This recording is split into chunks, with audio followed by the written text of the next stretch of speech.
महाराष्ट्राच्या राजकारणामध्ये भाजप काहीही करू शकते असं जे रूढ अर्थाने म्हटलं जातं त्यामागच्या काही घटना विशेषतः कारणीभूत आहेत.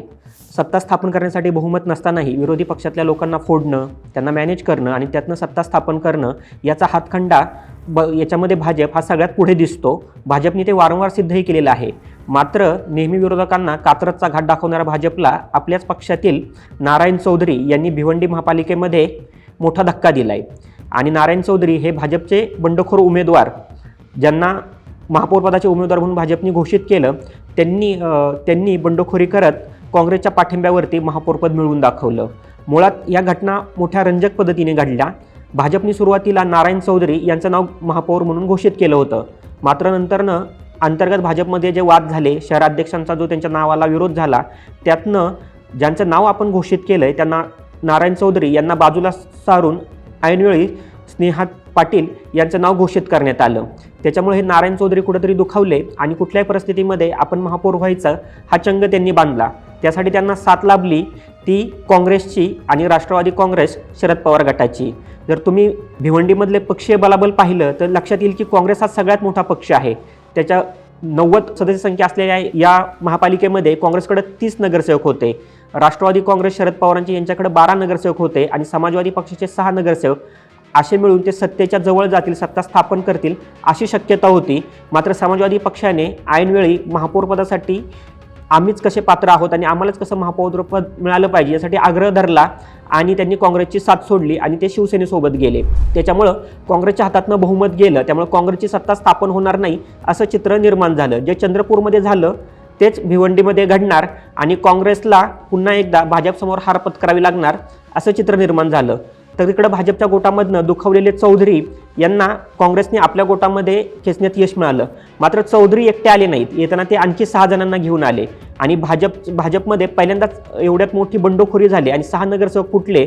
ही फार मोठी बातमी झाली. हे जे चौधरी आहेत त्यांची जर राजकीय पार्श्वभूमी आपण पाहिली नारायण चौधरींची, तर त्यांनी 2002 पासून त्यांनी आपल्या राजकीय कारकिर्दीला सुरुवात केली. ते बांधकाम व्यावसायिक म्हणून ते परिचित आहेत. भिवंडी विकास आघाडीच्या माध्यमातून त्यांनी राजकारण सुरू केलं. पुढे ते समाजवादी पक्षातही गेले, अपक्ष म्हणून नगरसेवकही म्हणून राहिले. त्यानंतर 2017मध्ये शिवसेनेमध्ये ते स्थिरावले. त्यांच्या पत्नी समाजवादी पक्ष आणि शिवसेनेकडनं नगरसेवक देखील झाल्या होत्या.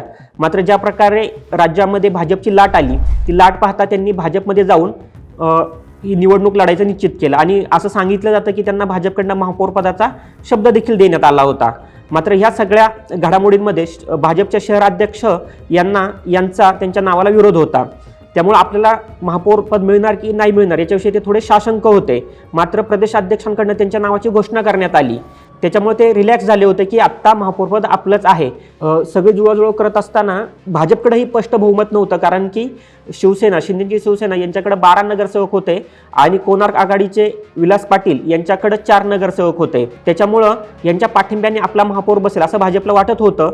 मात्र विलास पाटील हे महापौरपदासाठी इच्छुक होते आणि शिवसेनेने त्यांना पाठिंबा दिला. त्यामुळे भाजपचेही इथं संख्याबळ जुळत नव्हतं.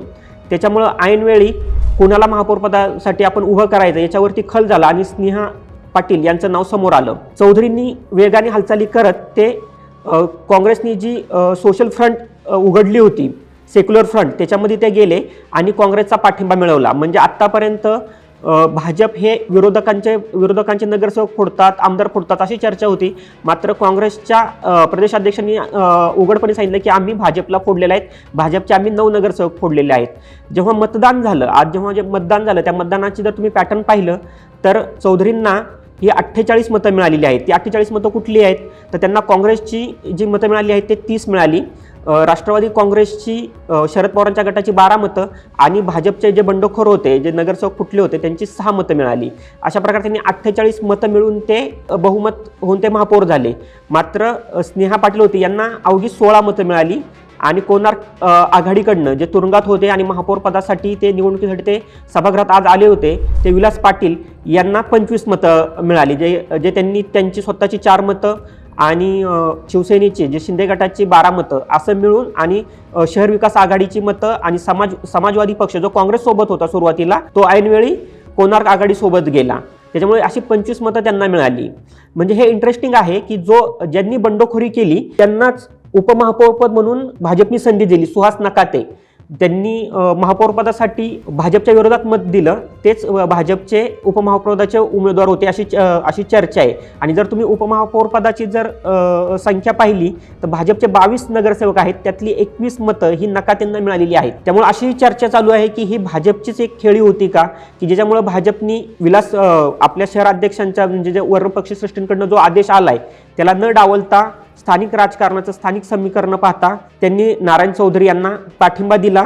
पण आता ह्याच्यामध्ये मेक अशी आहे की विलास पाटलांना रोखण्यासाठी भाजपचे स्थानिक नेते, त्यानंतर बाळ्यामामा म्हणजे जे शरद पवारांचे खासदार आहेत ते एकत्र आले.